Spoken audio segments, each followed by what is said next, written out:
Salut, je m'appelle Misha et je viens de Russie. Cela fait déjà 1 an que j'ai fini mes études au collège. Et je me disais, pourquoi ne pas se réunir avec mes anciens camarades un de ces quatre? C'est ainsi que j'ai décidé de tout organiser. La rencontre s'est très bien passée et le plus important, c'est qu'on s'est bien amusé. Se souvenant au passage du bon vieux temps, une fois, le souvenir de notre cérémonie de remise de diplôme m'est revenu juste comme ça. En essayant de m'en rappeler actuellement, je dois dire qu'on s'y est préparé pendant longtemps. Tout juste après le nouvel an, les activistes de l'école ont commencé à imaginer comment on pouvait célébrer un si grand jour. Personnellement, je n'étais pas préoccupé par la question. C'est pourquoi je suivais toutes les disputes inhérentes sur les réseaux sociaux ou quand il m'arrivait d'être présent aux rencontres. Au mois de février, les parents ont rejoint le camp de l'organisation, insistant pour savoir ce qu'on voulait réellement faire. Dès le départ, nous avons décidé que l'option la plus nulle serait de se rassembler au restaurant, car tout le monde procédait ainsi. Et en plus d'être ennuyeux, il y avait une tonne d'autres raisons.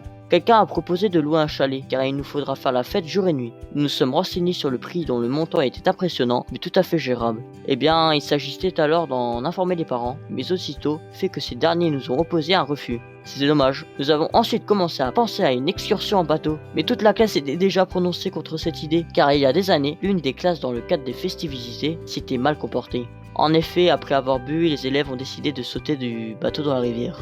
Bref, notre unique alternative était de réserver un foutu restaurant où personne ne voulait se rendre. Ce jour-là, toutes les filles de la classe sont venues embarrassées et hyper maquillées. Au début, nous nous sommes promenés en faisant une séance photo. Il était difficile de trouver un événement plus dégoûtant que ça. Je marchais avec les mecs et il faut dire que je ne me sentais pas dans mon assiette. Leurs blagues étaient tellement dénuées de sens que cela m'énervait. Il ne manquait pas non plus l'occasion de se moquer de moi. Et bien sûr, la présence des parents n'a fait que mettre tout le monde dans une position inconfortable. J'étais certainement le plus chanceux, car ni mon père ni ma mère n'ont voulu m'accompagner au restaurant. Ils ont juste insisté pour que je commande un taxi pour rentrer après la fête. Les filles aussi marchaient avec un air misérable, posant de temps en temps. La photographe les contournait en choisissant soigneusement les angles de prise. Pour moi, tout cela ne ressemblait qu'à une chose, une illusion. L'illusion de la fête, l'illusion de l'amitié. C'était triste de s'en rendre compte, mais chacun de nous, dans ses pensées, n'était plus présent à la fête. Certains avaient déjà soumis des documents d'inscription à l'université. D'autres commençaient juste de prévoir la soumission des documents, mais tout ensemble, nous avions décidé l'ardent désir de savoir déjà ce qu'on sait l'université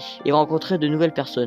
Nous discutions entre camarades car on y était habitués, mais dans le fond chacun espérait juste la fin pour tout oublier comme un cauchemar. Au moment où nous arrivions au restaurant, j'étais déjà épuisé. Je n'ai jamais été amateur de sport, donc je ne sentais plus mes pieds. J'étais de très mauvaise humeur, je me suis alors jeté avec appétit sur la nourriture espérant pouvoir me régaler. À part cela, j'ai bu un peu de champagne avec les autres, mais mon humeur ne s'est jamais améliorée pour autant. Après ça, vint le moment des concours stupides. Mes camarades y participaient avec plaisir, mais esselés, moi j'y restais autour de la table, sirotant mon champagne et attendant la fin de tout ce cire. Passant du champagne à quelque chose de plus fort, je me suis vite saoulé. Les blagues de mes camarades ont alors cessé de paraître si stupides et les concours si misérables. Néanmoins, je ne me réjouissais pas pour autant. J'observais la table des professeurs et parents qui ne se comportaient pas mieux que nous.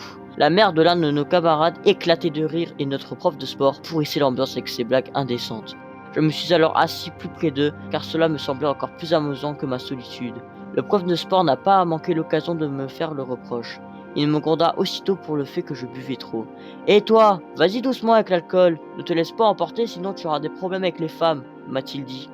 Cela m'a énervé et j'ai répliqué, provoquant une dispute avec le prof de sport. En se lançant des mots, nous nous sommes jetés l'un sur l'autre et c'était la bagarre. Je dois dire que le professeur de sport, malgré son métier, n'était pas aussi sportif que gros. Il a donc essayé de m'écraser par sa masse, mais j'ai habilement esquivé en lui renvoyant ses coups.